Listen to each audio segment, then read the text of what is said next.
আমার ভাইয়েরা, নবীজির ছেলের সন্তানগুলো কেন জীবিত থাকলো না? আল্লাহ তাআলা কেন তাদেরকে শিশুকালে উঠিয়ে নিলেন? এর পিছনে কারণ আছে না নাই? অনেক পয়গম্বরের সন্তান জীবিত ছিল যৌবন পর্যন্ত, প্রাপ্ত বয়স হওয়া পর্যন্ত, কিন্তু রাসূল আকরাম সাল্লাল্লাহু আলাইহি সাল্লামের একটি ছেলেও কেন জীবিত থাকলো না? আল্লাহ তাআলা সমস্ত ছেলেদেরকে কেন শিশুকালে নিলেন? এর পিছনে কারণ আছে তিনটি। জোরে বলেন কয়টি? মুসলিম মোরা ঘুমিয়ে পড়েছি, বিবেকে জ্বলতে তালা, রক্ত মধ্যে হয়েছে শিথিল, পাপে অন্তর কালা। আসছে পথে আধার নেমে, তাই বলে কি রইবে থেমে, বারে বারে জ্বলবে বাতি, হয়তো বাতি জ্বলবে না, তাই বলে তো ভীরুর মতো বসে থাকলে চলবে না। মুসলিম আমি, সংগ্রামী আমি চির রণবীর, আল্লাহকে ছাড়া কাউকে মানি না, নারাই তাকবীর। মুসলিম জাগে কারবালাতে, কঠিন শপথ পড়ে, সেই মুসলিম চিরোত্তম, তাই তো একত্রে শপথ নিলাম, আল্লাহ রাজ গর্ব এবার চির শান্তি সুখের নীর। আল্লাহকে ছাড়া কাউকে করি না ভয়, নারাই তাকবীর। কইরে খালেদে কইরে ওমর, এসেছে নতুন বদর, কইরে খালেদে কইরে ওমর, এসেছে নতুন বদর, কথারে দেখবি জয়ী তরুণ মুজাহিদ, আবারও কে গাইতে হবে ঘুম ভাঙানো গীত, আবারও কে গাইতে হবে ঘুম ভাঙানো গীত। লা ইলাহা জোরে লা ইল্লাল্লাহ, জোরে লা।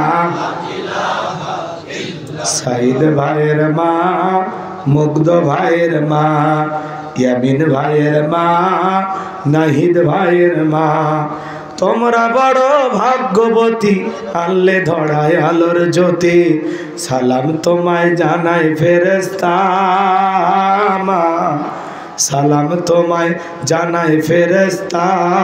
লা ইলাহা ইল্লাল্লাহ, জোরে লা ইলাহা ইল্লাল্লাহ, জোরে লা ইলাহা ইল্লাল্লাহ, জোরে লা ইলাহা লা ইলাহা ইল্লাল্লাহু মুহাম্মাদুর রাসূলুল্লাহ।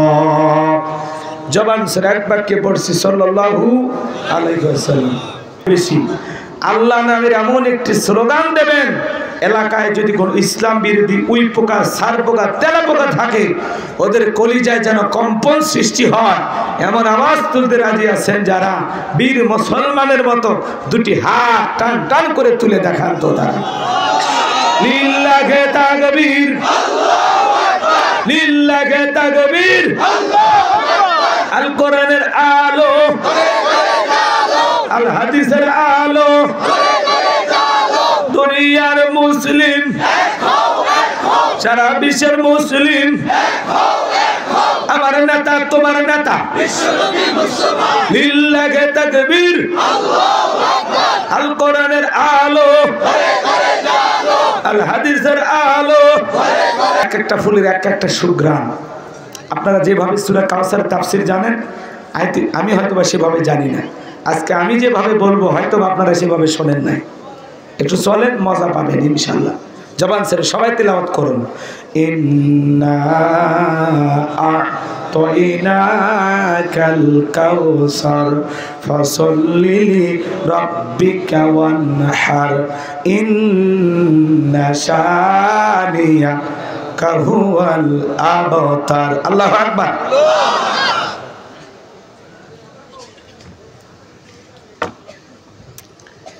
যে কোনো আয়াত বা সূরা তাফসীর করতে হলে কোন প্রেক্ষাপটে কোন সময় আল্লাহ তাআলা সেই সূরাটি বা আয়াতটি নাজিল করেছেন, সে নাজিলের প্রেক্ষাপট জানার দরকার আছে না নাই?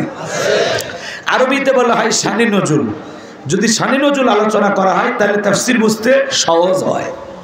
তাহলে এই সূরাটি রাসূলের উপরে কোন সময় কোন প্রেক্ষাপটে নাজিল হয়েছে সেই নাজিলের সময়কালটা একটু তুলে ধরার দরকার আছে না নাই?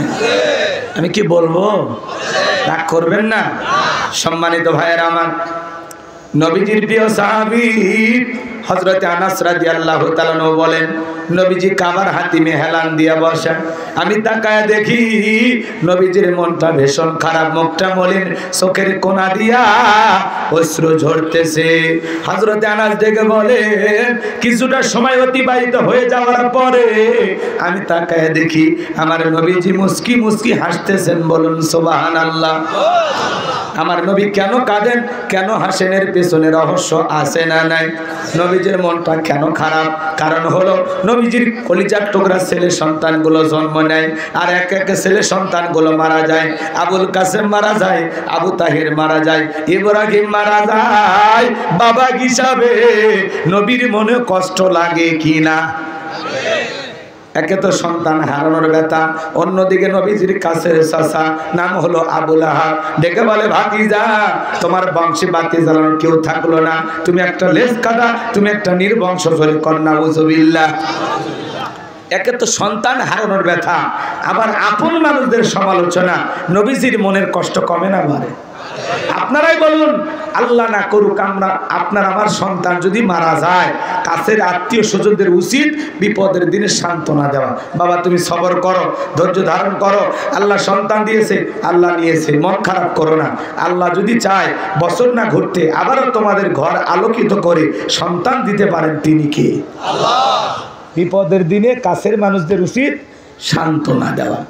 কিন্তু নবীর চাচা আবু লাহাব এতটাই খারাপ, চিন্তা করেন, আল্লাহ আবু জেহেলের নামে কোনো সূরা দেয়নি, আবু লাহাবের নামে দিয়েছে। তার মানে কি আবু জেহেলের চাইতে কয়েক গুণ খারাপ ছিল এই আবু লাহাব। খালি আবু লাহাব খারাপ না, ওর বউ খারাপ। কিন্তু এটা সূরা লাহাবের তাফসীর করলে আপনারা বুঝতেন। আজকের আলোচনা ওইদিকে নেই। কষ্ট হয় নাকি আপনাদের? কি বলেন ভাতিজা, তোমার বংশে বাতি জ্বালানো কেউ থাকলো না, তুমি একটা লেজ কাটা, তুমি একটা নির্বংশ। এই কথা বলে নবীজিকে কষ্ট দেয়। নবীর উম্মত হিসেবে জানতে মনে চায় না কি সেই তিনটি রহস্য, কি সেই তিনটি কারণ? কারা কারা শুনবেন? হাত তোলেন, হাত তোলেন। লিল্লাহে তাকবীর, হাত নামান। কি সেই রহস্য, কি সেই তিনটি কারণ? যদি আমি বলতে চাই তাহলে 3 নম্বরে আয়াত আর আলোচনা করা লাগবে। আমি কি 1 নম্বর আয়াত বাদ দিয়ে 3 নম্বরে যাব, নাকি আস্তে আস্তে শুরু করা যায়? ধৈর্য আছে তো ভাই? আমার ভাইয়েরা, একে তো সন্তান হারানোর ব্যথা, আপন মানুষদের সমালোচনা, অন্যদিকে সাহাবায়ে কেরাম যারা ইসলাম ধর্ম গ্রহণ করে, কাফের বেঈমানরা তাদের উপর নির্যাতন ও জুলুমের স্টিম রোলার চালায়। হযরতে বেলাল তখনও কালেমা পড়ে মুসলমান হন নাই। রাত্রিবেলায় নবীজি দারুল আরকামে বসা, হযরতে বেলাল বিশ্ব নবীর দরবারে উপস্থিত হয়ে গেল। নবীজির চেহারা মোবারকের দিকে তাকাইয়া দেখে বলেন, নবী গো, আপনার চাইতে সুন্দর মানুষ আমি জীবনে কোনোদিন দেখি না। আপনার আমার নবী কতটা সুন্দর ছিলেন জানেন? হযরতে জাবের রাদিয়াল্লাহু তাআলা বলেন, পূর্ণিমা রাত আমি রাসূলের বাড়িতে গিয়েছিলাম, সেদিন দেখেছিলাম চাঁদ উদয় হয়েছে 2টা, একটা চাঁদ আসমানে আর একটা চাঁদ জমিনে। হযরতে জাবের বলেন, আমি একবার আকাশের পূর্ণিমার চাঁদের দিকে তাকাই, আর একবার নবীজির চেহারার দিকে তাকাই। হযরতে জাবের বলেন, ওই আকাশের পূর্ণিমার চাঁদের চাইতেও বিশ্ব নবীকে আমার কাছে বেশি সুন্দর মনে হয়। জোরে বলেন না সুবহানাল্লাহ। আপনার আমার নবী কতটা সুন্দর ছিলেন জানেন? আম্মা জান আয়েশা ডেকে বলেন, যারা ইউসুফ নবীর চেহারার দিকে তাকাইয়া মিশরের নারীরা ফল কাটতে গিয়ে আঙ্গুল কেটে ফেলে দিয়েছিল, ওরা যদি আমার বিশ্ব নবীর চেহারার দিকে তাকাইতো, শুধুমাত্র আঙ্গুল নয়, আঙ্গুল কাটতে কাটতে, হাত কাটতে কাটতে কখন যে নিজের কলিজা কেটে দুভাগ করে দিত, মুহূর্তের জন্য টের পাইতো না। আপনার আমার নবী এতটাই সুন্দর, আম্মা জান আয়েশা আরো বলেন, ও দুনিয়ার মানুষ, তোমাদের একটা সূর্য আছে, আমি আয়েশার একটা সূর্য আছে।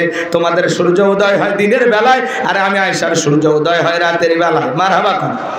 আম্মা জান আয়েশা বলতেছেন, আমি একদিন সেলাইয়ের কাজ করতেছিলাম, হঠাৎ করে হাত থেকে সুইটা পড়ে গেল। বাতিতে কোনো তেল ছিল না, বাতি জ্বালাইতে পারলাম না, অপেক্ষায় বসে থাকলাম। নবীজি যখন এশার সালাত আদায় করার পরে ঘরের ভিতরে প্রবেশ করলেন, আমার ভাইয়েরা, আম্মা জান আয়েশাকে নবীজি ঘরে ঢুকে সর্বপ্রথম সালাম দিলেন। নবীজি ঘরে ঢুকে স্ত্রীকে কি দিলেন? আপনি আমি যখন বাড়িতে যাব, বউকে সালাম দেওয়ার দরকার আছে না নাই? বাড়িতে যাব, ওকে সালাম দিবেন, আসসালামু আলাইকুম রহিমা, কেমন আছো সোনা? ঘরের দরজাটা খোলো না, আমি তোমার লেটনের বাপ, তোমার দিওয়ানা। বউ খুশি হয় দরজা খুলবে, কথা বলে ঠিক কিনা? কিন্তু আমাদের ব্যবহার এত মিষ্টি না। ঘরের দরজায় যায় চিৎকার মেরে ডাক দেয়, এ রুবেলের মা, দরজা খোল। বেশি দেরি হলে দরজা ভেঙে ফেলে দিয়া, আজ তোর পিঠের ওপর কি যে হবি রে। ভিতর থেকে বউ বলে, এটা স্বামী না, সেখানে আজরাইল। বউকে সালাম দিবেন। সালাম আছে যেখানে শান্তি আছে, সালাম আছে যেখানে সমাধান আছে। স্বামী স্ত্রীর মধ্যে সালাম আদান প্রদান হলে একে অপরের প্রতি শ্রদ্ধা, ভক্তি, বিশ্বাস, ভালোবাসা বেড়ে যায়। আল্লাহু আকবার বলেন। পারবেন তো ইনশাআল্লাহ রিস্ক নিতে? কথা কয় না। সালাম দিতে পারবেন তো ইনশাআল্লাহ? এদিক খেয়াল করেন বাজান গো আমার, বাড়িতে যা বউকে সালাম দিবেন, লোকজন যদি না থাকে বইয়ের হাত ধরে মুসাফা করবেন। কার হাত?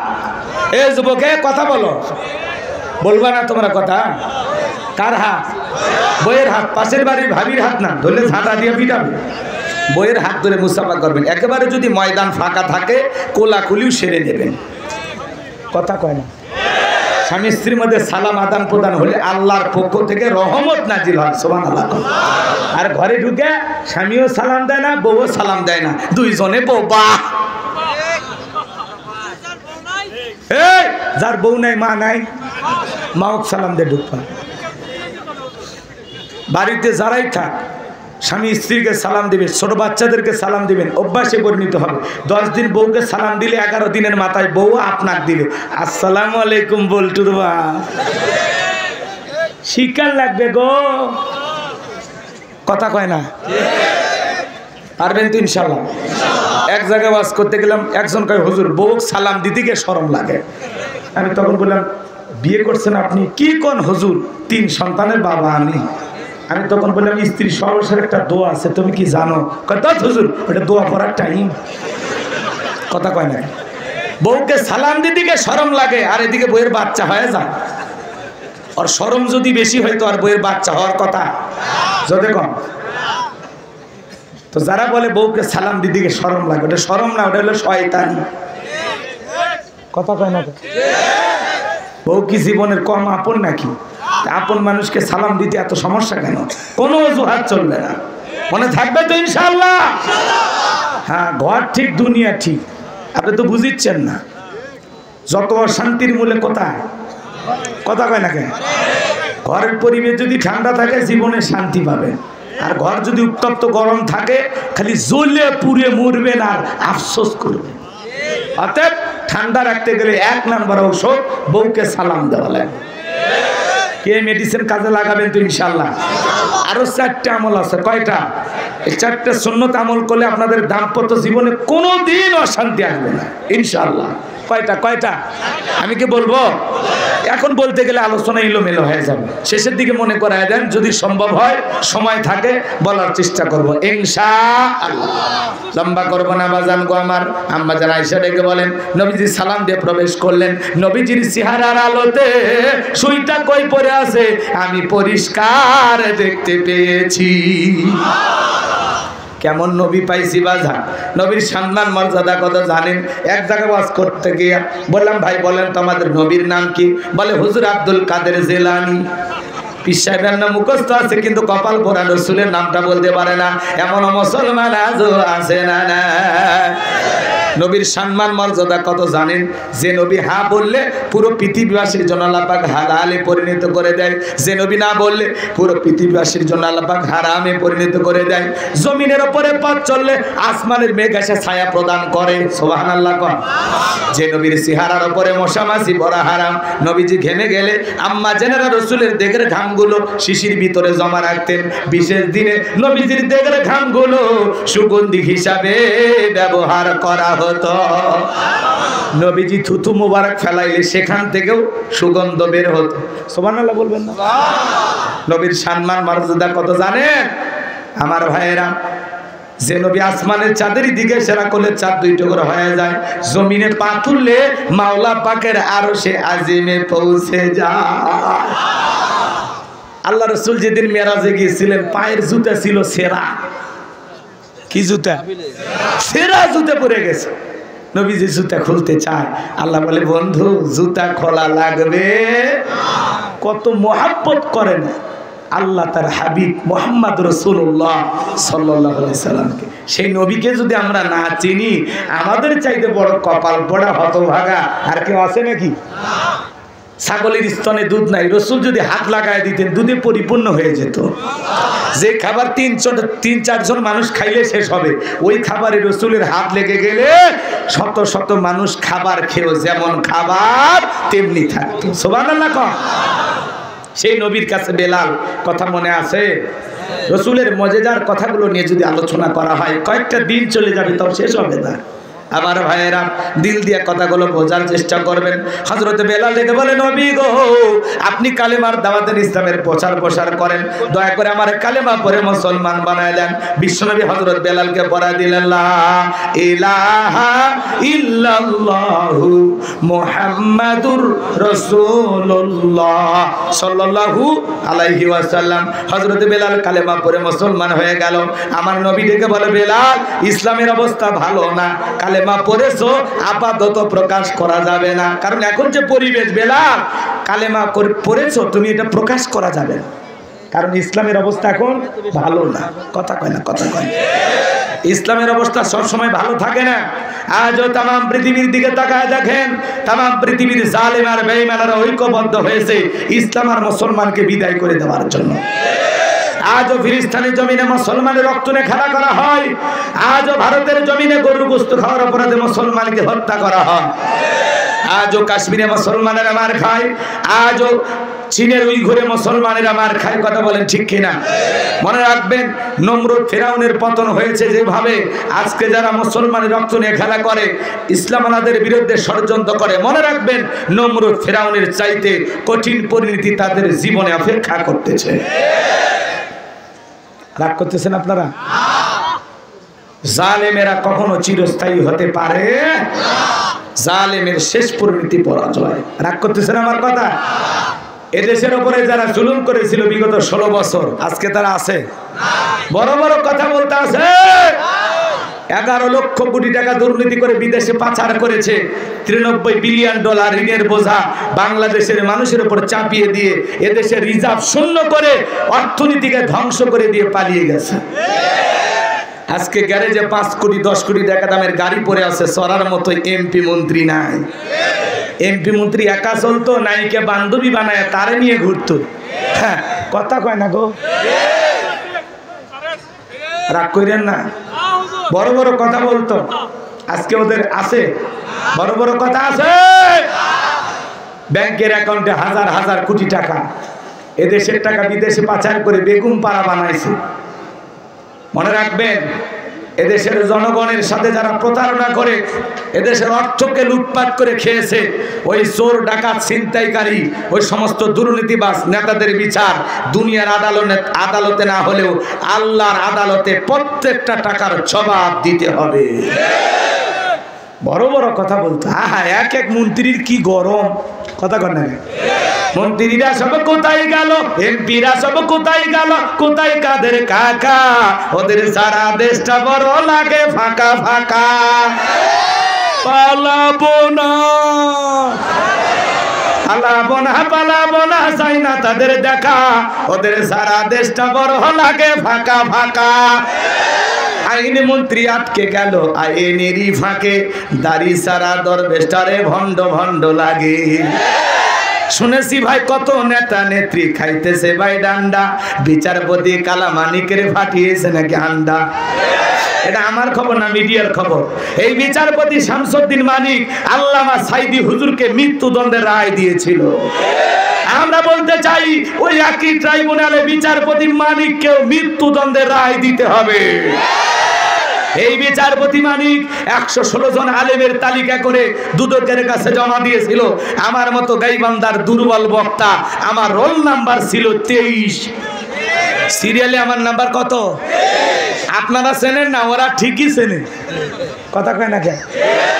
যারা আলেমের তালিকা করেছিল, আজকে আমরা তালিকা ছাড়া ওরা ভিতরে ঢুকছে, আমরা তখন তালিকা শুরুই করিনি, কথা কন না, কথা কন না। এই বিচারপতি মানিক এরা ছিল বিগত সরকারের পা চাটা গোলাম। এরা তাদের ইশারায় বিচার কার্য পরিচালনা করত। এরা যদি ন্যায় বিচার করত, আজকে বিচারককে দুনিয়ার বিচারের কাঠ গড়ায় দাঁড় হওয়া লাগতো। পলকের ঝলক গেল, পলকের ঝলক গেল, থামিয়ে নেটের চাকা, ওদের সারা দেশটা বড় লাগে ফাঁকা ফাঁকা। কোথায় গেল সংসদেতে মমতাজের গান, কোথায় গেল হযরত বলা স্বামী ওসমান। 70 রাকাত তাহাজ্জুদ পড়তো, কথা কন না কেন?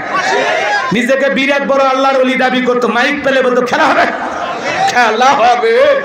আজকে পুরো বাংলাদেশের মাঠ পড়ে আছে, কিন্তু শামীম ওসমানের মতো খেলোয়াড় নাই। আসেন খেলা হবে, কথা কোন ঠিক কিনা?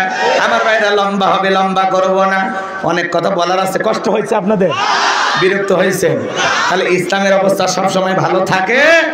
আমার পৃথিবীর জালেমেরা ঐক্যবদ্ধ হয়েছে ইসলাম আর মুসলমানকে বিদায় করে দেওয়ার জন্য, কিন্তু বলেন তো বাজান, ওরা ষড়যন্ত্র করে মুসলমানকে কি বিদায় করতে পারবে? মুসলমানের সাথে আছেন কে? আরো জোরে বলেন কে? আল্লাহ যদি আমাদের সাথে থাকে আর কোনো ভয় আছে? কি আছে ভাই? মাশাআল্লাহ, বিএনপির নেতা আছে, ভয় নাই। আওয়ামী লীগের কেউ আছে নাকি সেটা কম? 20 বছর কমিশনার, মাশাআল্লাহ, বিএনপির নেতা, ঠিক আছে, ভয় নাই। বিএনপির ভাইয়ের অনেক মামলা হামলা খাইছে। জামাত বিএনপি মানেই একেবারে কারণ আমি 50টা, কারণ আমি 100টা, পাইকারি দরে মামলা, কথা কন। বিএনপির ভাই সকালে এদিক, বিএনপির ভাইয়েরা বউ বাচ্চা নিয়ে রাতে ঘুমাইছে, ঘুমোর থেকে উঠে দেখে জেলখানাত, কথা কন না কেন? জামাতের ভাইয়েরা আজান দিতে মসজিদে ঢুকছে, কয় হুজুর আজকে আজান বন্ধ, আপনি চলেন, কথা কয় না গো। অন্ধ ব্যক্তি পর্যন্ত ওদের মামলার আসামি হয়েছে।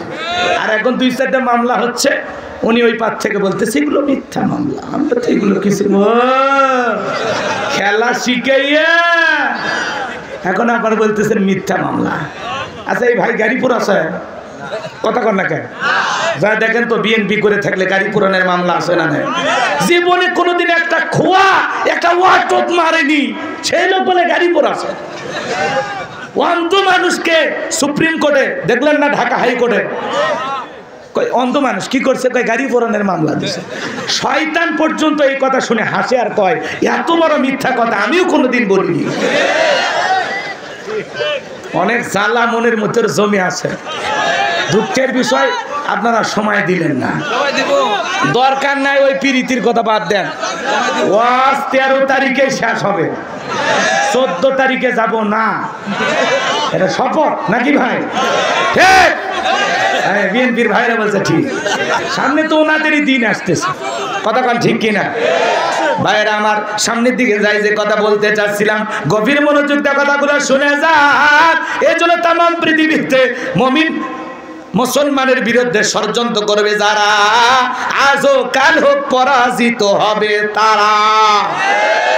মুসলমানের বিরুদ্ধে ষড়যন্ত্র করে কোনোদিন সফল হওয়া যাবে না। নির্যাতন করতে করতে করতে করতে এমন এক জায়গায় যায় বলে দেবে আমি আল্লাহকে বলে দেব। ওই যে সিরিয়ার শিশুর কথা মনে আছে, কি বলেছিল? আমি আল্লাহকে বলে দেব।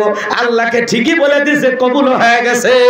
সিরিয়ার 24 বছরের নেতা বাশার আল আসাদ ক্ষমতায় পালিয়ে গেছে। স্বৈরাচাররা কিন্তু এখন পালাচ্ছে খালি। কি দিন আসে গেল, বাংলাদেশের আন্দোলন দেখে সবাই এখন শিখতেছে। কথা কোন ঠিক না? আমার ভাইরা সামনের দিকে যায়, আমি যে কথা বলতে চাচ্ছিলাম গভীর মনোযোগ দিয়ে শোনেন। হযরতে বেলাল দেখে বলে, নবী আমার জীবনের কোনো দাম নাই। আমার বোমাকে বলেছিলাম উর্দুম্বা ছাগল পেশাব পায়খানা করে দেয়, এই ঘরে থাকতে আবার আমার কষ্ট হয়। ওমায় দেখে বলে, বেলাল রে, উর্দুম্বা ছাগলের দাম আমার কাছে আছে, কিন্তু তোর মতো কালো হাফসি বেলালের দাম আমার কাছে নাই। জোরে কর নাউযুবিল্লাহ। নবী আপনি শুধু দোয়া করে দেন মৃত্যু পর্যন্ত যেন কালেমার পথে টিকে থাকতে পারি। এই কথা বলে হযরতে বেলাল চলে গেলেন। পরের দিন সকালবেলা সূর্য উদয় হয়ে গেছে, অনেকটা বেলা হয়ে গেছে। হযরতে বেলাল দরজা খোলে না। অন্যান্য চাকর যারা আছে নালিশ নিয়ে চলে গেছে ওমায়ের কাছে, যা বলি নেতা এখন পর্যন্ত বেলাল দরজা খোলে নাই, তাই নাকি? বলে হ্যাঁ চলো যাই। দরজায় ডাক দেয়, বেলাল দরজা খোলো। হযরতে বেলাল দরজা খোলে না, জোরে করে ধাক্কা মারছে, দরজা খুইলা গেছে।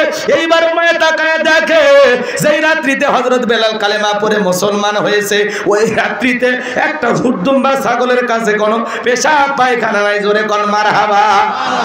এইবার ওমায়ে বলে, চাকরের দল বেলালের বিরুদ্ধে মিথ্যা অভিযোগ দাও। তোমরা যখন ঘুমাচ্ছিলে বেলাল তখন ময়লা আবর্জনা পরিষ্কার করেছে, তাকায় দেখো না একটা উর্দুম্বা ছাগলের কাছে কোনো পেশাব পায়খানা নাই। যাও নিজেদের কাজ করো। ওদেরকে তাড়িয়ে দেওয়ার পরে এক পা দুপা করে বেলালের কাছে চলে গেলেন। হযরতে বেলাল দেয়ালে পিঠটা লাগাইয়া জিহ্বা নাড়া জিকিরি করে কার?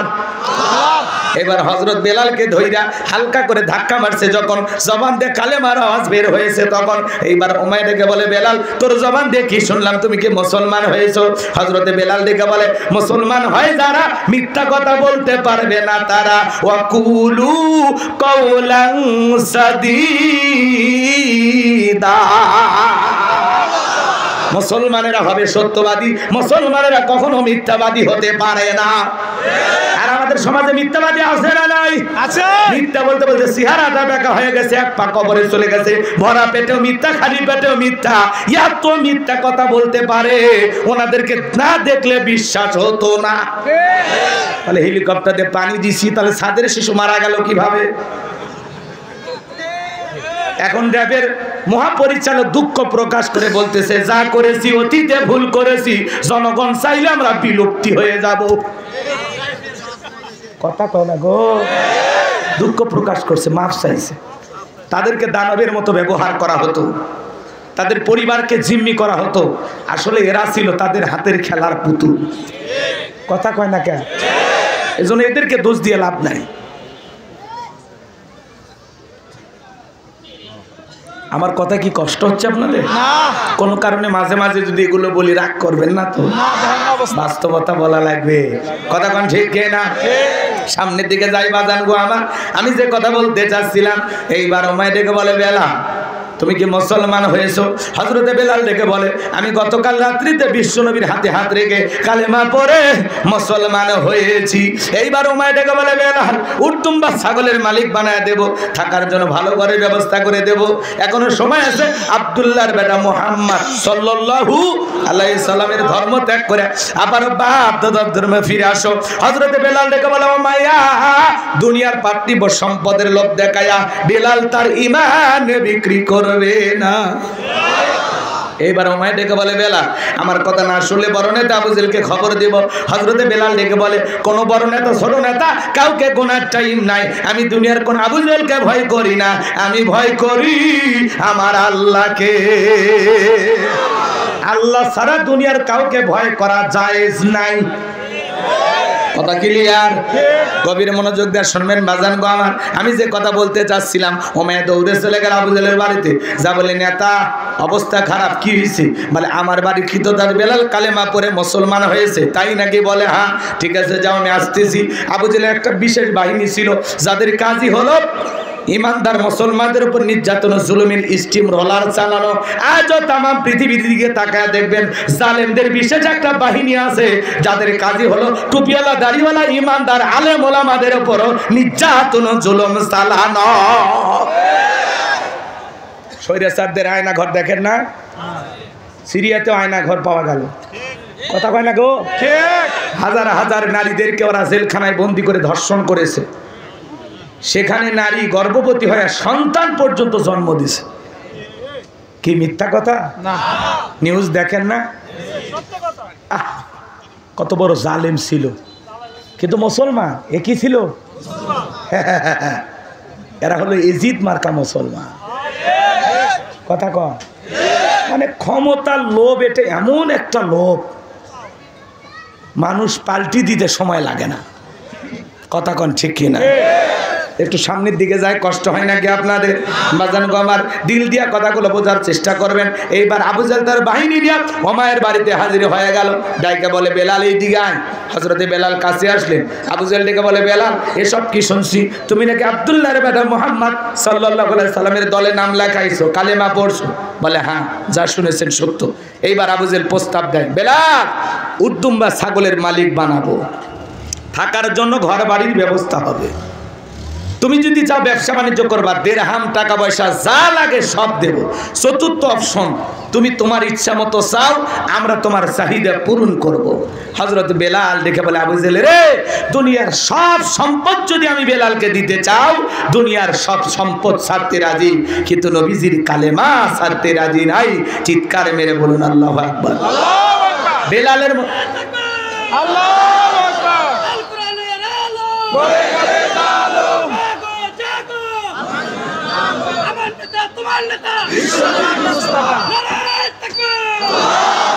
অনেকের ঠান্ডা লাগছে, আওয়াজ বের হয় না। না, আমার যুবক ভাই তাকবীর দিলে পছন্দ হয় না, তাহলে আওয়াজ জোরে বলে লিল্লাহি তাকবীর। কষ্ট হয়, কষ্ট হয় আমার ভাইয়েরা। যে কথা বলতে চাচ্ছিলাম, বেলালের মতো যারা খাঁটি ইমানদার, এরা টাকার কাছে বিক্রি হবে না, কিন্তু মুনাফিক মার্কা মুসলমান যারা, টাকার কাছে বিক্রি হবে তারা। টাকা যেই দিকে ওদের ফতুয়া সেই দিকে, টাকার জোরে ওদের ফতুয়া ঘোরে। টাকা পাইলে বৈধকে অবৈধ বলে চালিয়ে দেয়, আর অবৈধকে বৈধ বলে চালিয়ে দেয়। এক প্যাকেট বিরিয়ানি পাইলে কয়, ম্যাডাম আপনি জান্নাতি। কথা কয় না গো? এরকম ছিল কি না? বুঝে নেওয়া লাগবে বাজান, যে কথা আমি বলতে চাই। এজন্য বেলালের মতো খাঁটি ইমানদাররা টাকার কাছে বিক্রি হবে না, কিন্তু মুনাফিক মার্কা মুসলমান যারা, টাকা পাইলে বাতিলের পা চাটবে তারা।